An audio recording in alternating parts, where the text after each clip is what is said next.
Hey everyone, this is the Anime Lad, and today I'm bringing to you Shinobi no Ittoki, Season 1. Ittoki, your average clueless high schooler, lives a life where privacy is just a myth. Thanks to his mom, Yumika's paranoia, he is constantly shadowed by Kosetsu, a red-eyed ninja bodyguard who takes helicopter parenting to a whole new level. Social life? Nope. Hobbies? Barely. But hey, at least Itoki's got gymnastics and dreams of being the next Spider-Man. One day, Itoki hits the hormonal jackpot. He gets a love letter from Satomi, a cute girl at school. She asks him out, and Itoki's brain melts from sheer joy. His mom, however, says, "Not so fast, Romeo. Get to know her first." But Itoki, being a rebellious teen, ignores her and sneaks out with help from his chaotic uncle, Tokisada, a man who might be the coolest and most suspicious uncle ever. Satomi pulls a power move, inviting Itoki straight to her room for the date. Ittoki, ever the gentleman, fumbles through every green light Satomi flashes. When she straight up strips to seduce him, Ittoki pulls a "Sorry, ma'am, I'm too pure for this." But then, plot twist, Satomi isn't into romance, she's into assassinations. She whips out a blade, calls in her ninja goons, and Ittoki realizes he's in a freaking mess. Luckily, Kosetsu enters the scene, saves Ittoki, and yeets him out the window into a getaway car driven by Yumika's ninja squad. Sadly, even ninja Ubers aren't safe. The car is ambushed, hence a car crash and a dramatic "Run, Ittoki, run!" from his bodyguards. After running for his life, Ittoki finds a cop, only for the poor officer to be throat sliced by yet another assassin. Seriously, does everyone want this kid dead? Just when Itoki's show is toast, Tokisada rose up. Apparently, Tokisada is so terrifying that the assassins collectively soiled themselves. Suiting up in a battle getup cooler than Iron Man's, he wipes the floor with them, grabs Itoki, and drags him to the family home. Turns out this isn't just any family home, it's Ninja HQ, complete with delegates bowing to his mom like she's the CEO of Shinobi Inc. Yumika drops the ultimate plot twist. Surprise, son, we are ninjas. You are the heir to Iga village, and the Koga ninjas are trying to kill you because they think we murdered their boss. Itoki understandably asks questions like, "Ninjas? Really? Are you in an anime or something?" But Yumika is dead serious. She offers him the chance to train as a ninja, and before he can process any of this, Koga's leader is gearing up for an army for a full-on ninja war. Itoki's life is spiraling faster than a ninja shuriken, and the poor kid is not handling it well. Faced with a whole become a ninja chief or run for your life dilemma, his chaotic uncle Tokisada tries to help by casually suggesting they just bail. But after learning his mom Yumika has been pulling off ninja level multitasking to keep the clan afloat, Itoki decides he's not about to be the deadbeat heir. Ninja life, here we come. Meanwhile, the Koga village is out here scheming like cartoon villains. The acting chief, Kido, is convinced the Iga ninjas are toast and starts buying out Iga businesses like he's on an even shopping spree. Yumika, ever the pragmatic ninja CEO, sells some assets to keep her people afloat. Itoki for once has a heartfelt dinner with his mom, telling her she's basically the MVP of the ninja world. Cute moments. Next, Itoki learns he's heading to Ninja Academy because apparently regular high school is too basic for assassins in training. The school is run by the NSC, aka the Ninja Police, who are supposed to keep the peace, but mostly just keep things confusing. To enroll, Itoki has to pass an entrance exam, which naturally is a game of hide and seek with life or death stakes. When exam day comes, Tokisada and Kosetsu escort Itoki to the Koga train station. After saying a secret passcode, Itoki and Kosetsu are taken to the test site. The rules are simple: hide or seek, and don't get killed. Kosetsu aces her test because she's a ninja pro. Then it is Itoki's turn to play Sika, but surprise, his target is Satomi, the psycho ex-girlfriend who tried to murder him just last week. Itoki bumbles around cluelessly until Kosetsu warns him that Konga ninjas have infiltrated the exam. Kosetsu takes on the enemy ninjas, while Itoki tries to focus on not dying. Satomi, now using optical camouflage, goes full Terminator and chases Itoki, but our boy has a rare stroke of genius. He activates the sprinklers, ruining Satomi's suit and exposing her. Just as she charges at Itoki, Kosetsu swoops in, saves him, and security hauls Satomi away. Crisis averted.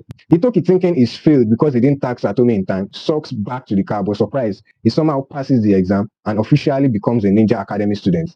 Meanwhile, over in Koga Villain HQ, Kido denies all involvement with Satomi, claiming she was expelled from the clan. The NSC rep, Gosho, isn't buying it, but before he can do anything, Satomi mysteriously dies in ninja jail. Classic Koga, always cleaning up their messes. Itoki's chaotic ninja school adventure kicks off with a secret train ride to a secret ninja academy. Kosetsu, fed up with Itoki's endless questions, ignores him like his bad pop quiz. Upon arrival, Ittoki awkwardly meets Ryoko, a red-haired tech nerd, before bumbling into the Koga Cool Kids, led by Suzaku, who radiates main character energy. Luckily, a stylish girl named Kirei stoops in to save Ittoki and becomes his first school friend. During lunch, Suzaku challenges Ittoki, blaming the Iga for his clan's dead chief. Tension rises, but Kirei takes Ittoki to their dorm, which turns out to be an abandoned shack compared to the Koga ninja's luxurious suit. Kusetsu reassures Ittoki that Suzaku's accusations are trash and advises him to focus on training. The first training session involves a ninja-powered obstacle course with manju balls as prizes. Itoki struggles with his suit until Ryoko Tech explains him to success. Suzaku crushes the course, but Itoki stays back to help Kirei, whose ninja suit is trashed after being ambushed by the Koga bullies. When Itoki catches the gang harassing another student, he tries to fight them only to be hilariously overpowered until the principal intervenes. In a sneaky move, Itoki swipes a manju ball from a bully and gives it to Kirei, leaving the bully fuming with regret. Itoki eventually reaches the tower, but the principal hits the last ball right in front of him. Despite failing the test, Itoki ends a squad, Rikoi, Kirei, and Kusetsu, who seem to tolerate him. Meanwhile, Tokisada gears up for a covert mission to Koga. Chaos reigns as new NSC recruit Shion, a lovable plot, gets tasked with tailing Tokisada, the ninja legend. Spoiler, she's absolutely terrible at it. Meanwhile, Itoki and his squad hatch a brilliant plan to steal exam answers from their teacher's office. It's risky because getting caught means automatic failure, but who cares about rules when you have a shuriken drone? Ryoko, the resident tech wizard, tags along, lamenting how a dream of making cool ninja gadgets is crushed by be a lady father, while Tokisada infiltrates a Koga facility like a pro. Shion offs him and puffs behind him, barely keeping up. Back at ninja school, Itoki's team triggers a comedy of errors when their drone alerts their teacher, launching a Benny Hill-style chase. Kirei and Co. distract the teacher while Ryoko's gadget cracks the safe. It turns out that Suzaku and his cronies had swapped the answers beforehand. The heist ends with everyone flunking except Ryoko, who aces the test because she actually studied. Nerds win at some point, apparently. Tokisada escapes Koga with secrets, traps Shion for good measure, and places a sneaky toy order with Seiga, saving their business for now. Seiga spills the beans about Koga's obsession with a superpowered ninja core, rumored to be stashed away in Iga under the chief's watchful eye. Yumika deduces Koga might want to start a ninja world war. As tension rises, Kusetsu warns Ittoki of a potential traitor in their midst because how else could Suzaku have known about their plans? Meanwhile, the NSC finds a microchip in Satomi's brain, adding evil ninja mind control to the conspiracy board. It's exam season at Ninja Academy, and the stakes are sky high, pass or get expelled, or worse, unalive by Suzaku, who casually promises as much in the odd. Meanwhile, Itoki struggles with existential ninja questions over tea with principal, who reassures him that ninjas are peacekeeping janitors of the world and not serial killers. Enlightened, Itoki dives into intense training with Kusetsu, though he still can't surprise her. The duo writes their fake plans on paper, which promptly end up in Suzaku's hands. Exam day arrives and chaos ensues. Itoki's fake plans lead some of Suzaku's lackeys straight into trap, leaving the rest scrambling. Suzaku, however, counters with a disguised trick, tailing Itoki while sending his men after Kusetsu. She's unstoppable until they drop a bomb, literally trapping her under rubble and breaking her ninja core. Teachers run in to clean up the mess, but Suzaku keeps chasing Itoki into the woods like a bloodthirsty wolf. Itoki, panting like he's in gym class, tries to talk Suzaku out of revenge, pointing out that vengeance makes him the bad guy. Suzaku doesn't care. Itoki lures him into a smoke bomb trap, disables his ninja suit, and guess what? He lets him go, telling Suzaku he doesn't want him to become a killer. Itoki wakes up in the infirmary, his friends surrounding him. Kusetsu, injured but loyal, refuses to leave his side until she passes out too. Kirei casually reveals that Kusetsu swore to annihilate Koga if Itoki had died, which is oddly touching. Meanwhile, Tokisada shows Shion Koga's creepy corpse experiments as proof that they are the worst. Plot twist, Kirei is a traitor feeding Suzaku intel. What the? Summer break in Iga village kicks off with Ryoko and Kirei crashing at Itoki's place. While Itoki is thrilled to host his friends, Kirei is secretly running record for Suzaku. Within minutes, she's mapped out the village weapon stash and sent the info to Suzaku using high-tech ninja carrier pigeons. Suzaku, itching for a fight, ignores his dad's violence is bad sermon and demands to lead the charge against Iga. Meanwhile, Ittoki and Yumika visit Reia's comatose husband, a ninja turned hospital bed warrior, while Ittoki learns the village shopkeepers are secret ninjas. To prove himself, he's sent to catch 100 live street fish. Ryoko, ever practical, suggests grenades, but Ittoki kills the idea because exploding fish salad isn't the mission. Kusetu, Kirei, and Ryoko dominate the stream with ninja skills while Ittoki struggles to catch a single fish. During this, Kirei gives Ittoki a sub-story about her weak Fuma village, conveniently omitting the part where she's actively betraying him. Back in the village, a community feast tradition kicks off, meant to cheer Yumika up after her husband's death. Tokisada provides context for Ittoki, steals roasted fish for himself, and later spots a camouflage Shion snooping around. Instead of confronting her, Tokisada hands her a fish because hospitality matters. The evening party is a vibe. Tokisada, the drunk uncle of the ninja world, entertains everyone, and Yumika is hailed as the glue holding Iga together. She is credited with stopping Tokisada from going full rogue and leading the village through dark times. Kirei, touched by the villagers' gratitude for her friendship with Ittoki, briefly considers abandoning her spy gig but snaps back to reality and reports to Suzaku that all is calm in Iga. Meanwhile, Gosho schemes to summon the Ninja Grand Council, which sounds like the ninja version of the United Nations. While everyone is partying, Itoki's mom pulls him aside for a heart-to-heart ninja talk. She reveals the secret core and the clan registry, reminding him his name won't make the cut until he's a full-fledged ninja. The next day, news break that the academy is temporarily closing and the Ninja Grand Council is being convened, which is a big deal since it hasn't happened in 70 years. Yumika heads to the council with Tokisada and Kozo as her entourage. Things are tense with the ninja leaders throwing side eye like it's high school cafeteria. Gosho keeps the peace and the meeting kicks off with Koga being called out for shady business. Gosho has been investigating Koga in secret and needs the clans to back him up. Unfortunately, the shields are quieter than a ninja on a stealth mission until Yumika drops the mic with evidence of Koga's evil plan and a dramatic vow to destroy Iga's secret core for peace. Inspired, the other shields start spilling the tea about Koga's bullying, giving Gosho enough depth to arrest Kido, the Koga leader. Kigo shockingly goes along with it, but then Genji, captain of the NSC 2nd Division, crashes the party with a plot twist. A blurry video proof allegedly tying Iga to Koga's chief murder. Genji arrests Yumika, and despite Tokisaka's urge to go full ninja rampage, Yumika tells him to focus on the clan. Ittoki, now acting chief, scrambles to rally the villagers while the Koga gets up for war. Meanwhile, Gosho tries to investigate the suspicious footage but gets eliminated by Genji, who is clearly playing for Team Evil. To top it off, Genji visits Yumika's cell just to drop the cheerful news that she's been sentenced to death. Ninja politics are no joke. Kido's backstory reveals he's the ultimate underdog, born weak, tortured with ninja experiments, and outshined by his baby brother Kishin. Deciding ninjas ruined his life, Kido dreams of a ninja-free world. Back in the present, Kido gets released from prison because there's no solid proof to hold him. Meanwhile, Genji seizes control of the NSC and promotes Shion, convinced that she is useless. Jokes on him because Shion quietly tells her team to keep investigating. Yumika, jailed and sentenced to death, gets a shady offer from Kido and Genji. Hand over the Iga Ninja Core and she will leave. Yumika laughs it off, vying not to disrupt world peace for their nonsense. The village learns of her execution and is ready to storm the NSC, but Kozo talks them down to avoid starting a war. Tokisada suggests Ittoki expel him so he can rescue Yumika solo, but Kusetsu, armed with a knife and a lot of fuse, insists Ittoki send her instead. Ittoki surprises everyone by ordering both Tokisada and Kusetsu to save Yumika as official Iga ninjas. While Iga gets up to prove Yumika's innocence, Koga readies his forces for an invasion. Suzaku volunteers for the front line, driven by pride and daddy issues, but Ban, his dad, opposes the plan, warning about untested Ashura robots. Kido thanks Ban for his honesty by shooting him in the freaking head.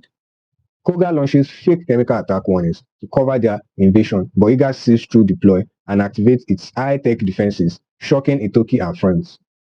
At the gate, a heroic ninja sacrifices himself up to blow up invading robots, but Koga still has plenty left. On the battlefield, Suzaku learns of his dad's murder, and fear is next. Meanwhile, Tokisada and Kusetsu break Yumika out of prison only to face Genji's trap. Ittoki and his pals man the high-tech Iga control room, discovering Koga's attack force is mostly made up of mechanical ninjas, the Ashuras, led by a single human commander. While Tokisada fights Genji like a ninja action hero, creating a small screen for Yumika's escape.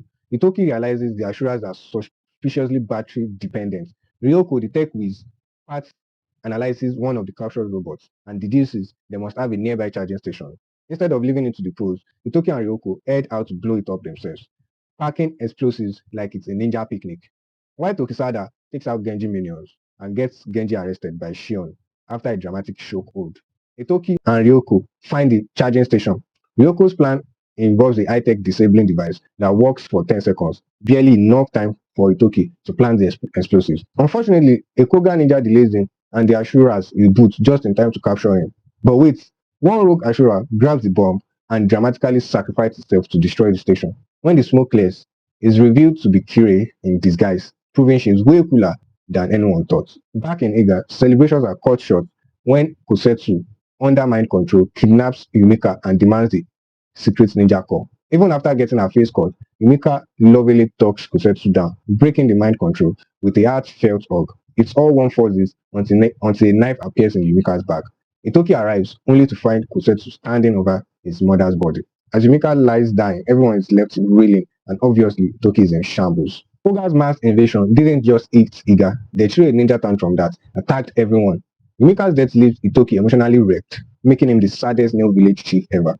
Villagers demand revenge, others want Kosetsu executed, and Ittoki just wants his mom back. It starts with, let's wait until after the funeral. Meanwhile, Kirei and Ryoko head home, but not without drama. Ryoko's dad loses a hand, thanks to Koga's motivational methods, and Kirei's dad literally blows himself and some assassins up to save her. Tokisada drags Ittoki to see Kusetsu, who is tied up tighter than a ninja burrito. She reveals she was mind controlled via a chip in her head, and plot twist, she's Kido's daughter. Turns out, Kido is basically the ninja Mori. You are the father, except instead of child support, he implants spy chips and scatters his kids around like a ninja Pokemon. Yumika knew Kusetsu's backstory and adopted her anyway because she's that awesome. Tokisada adds that Kusetsu didn't even kill Yumika since the knife one doesn't match her skills. Somewhere in Iga, there's still a lock-in traitor. Kusetsu wants to self-destruct out of guilt, but Ittoki comforts her, dubbing her his crying ninja sister. Suzaku crashes Yumika's funeral to insult Ittoki, but after an emotional tussle, they bond over their shared hatred for Kido. Suzaku even discovers that Kido killed his own brother Kishin because apparently sibling rivalry is hardcore in Koga. Back in Iga, Kido demands their ninja core or promise total annihilation. The villagers are ready to throw hands, but Itoki secretly plans something sneaky with Tokisada. Who needs war when you've got a scheming teenager as chief? Itoki gathers the villagers to announce his master plan, which is handing over the ninja core to Koga in exchange for peace and autonomy. The villagers react like he just suggested turning Iga into a sushi restaurant.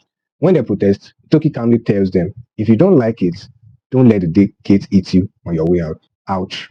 Meanwhile, NSC gets involved to make sure Koga doesn't turn the core into a weapon of mass ninja destruction. Kido, being Kido, decides peace is boring and orders a second invasion instead. Elsewhere, Ryoko is working herself to tears in Saiga's destroyed workshop when Kirei shows up with a juicy confession. She's been a Koga spy all along. Ryoko responds not with rage, but with a comforting hug. Back in the villain department, Suzaku pretends to be loyal to Kido by offering a video file incriminating him, but is also planning his own plot twists. When assassins come for him, Suzaku dispatches them like a ninja John Wick and leaves one alive to spill the tea about Koga's attack plans. Back in Iga, Kozo and his crew stage a coup against Ittoki, demanding a step down. But surprise, the coup is actually a clever trap to flush out the real traitor. Plot twist is Rhea. Turns out she was feeding intel to Kido to save her husband. Instead of facing the consequences, she takes the ninja shortcut and poisons herself. As if that's not dramatic enough, Ittoki leaves behind the heartfelt letter, revealing his off to infiltrate Koga solo, armed with ninja's secret suit, which is made in Iga. Tokisada and Kusetsu join him because what's a ninja mission without backup? Meanwhile, the villagers, inspired by Itoki's sacrifice, decide to stay back and defend Iga. Itoki, Tokisada, and Kusetsu head to Koga for a midnight ninja showdown. Itoki's leave me behind speech flaws because his friends are like, nah, we are ride or die. They infiltrate the Koga HQ, triggering every alarm like rookies. Ryoko and Kirei crash the party armed with an Ashura disabling device and, more importantly, emotional baggage. Kirei drops a spy confession bomb on Ittoki, who takes it surprisingly well. Inside, Ittoki flexes the Iga secret suit, wipes enemies in seconds, and promptly collapses because ninja tech isn't caffeine-free. Tokisada smoke screens the retreat while Ryoko and Kirei run out of their magic powder and get surrounded. Suzaku enters with a literal fire device, proving it's the ninja equivalent of a flamethrower-wielding superhero. Finally, Ittoki confronts Kido, who activates his villain monologue mode. In review, he killed Itoki's mom just because he could and finds ninjas annoying. Ittoki, armed with a secret video recorder, streams Kido's confessions to the NSC, who storm in like the ninja SWAT team. Kido fights back with an advanced core and a gun, injuring Kosetsu and nearly killing Ittoki. But thanks to the ninja suit, Ittoki punches Kido through the roof like he's in a shonen anime. Tokisada delivers the final blow, turning himself into a fugitive to protect Itoki's clean record. Talk about taking one for the team. Post-battle wrap-up, Suzaku becomes Koga's leader. Ryoko opens a new workshop, and Kire swaps her ninja life for acting. Kusetsu pays her respects at her mom's grave, while Ittoki trades ninja fights for saving kids. The ninja world is finally at peace, or as close to peace as ninjas can get. And that's a wrap, folks. Remember, like, subscribe, and drop your anime requests in the comments. Until next time, stay awesome.